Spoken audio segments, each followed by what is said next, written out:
সম্মানিত দর্শক, আজকে ইসলামী আন্দোলন বাংলাদেশের শরীয়তপুর জেলায় গণসমাবেশ এবং গণমিছিল আয়োজন হচ্ছে।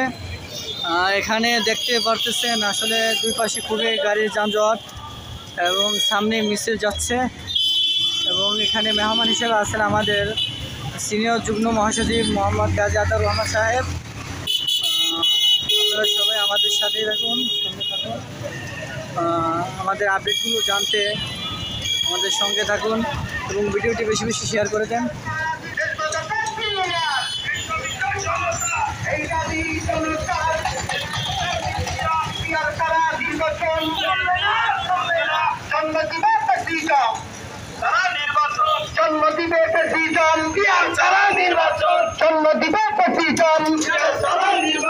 গণহত্যার বিচার চাই, করতে হবে, গণহত্যার বিচার চাই।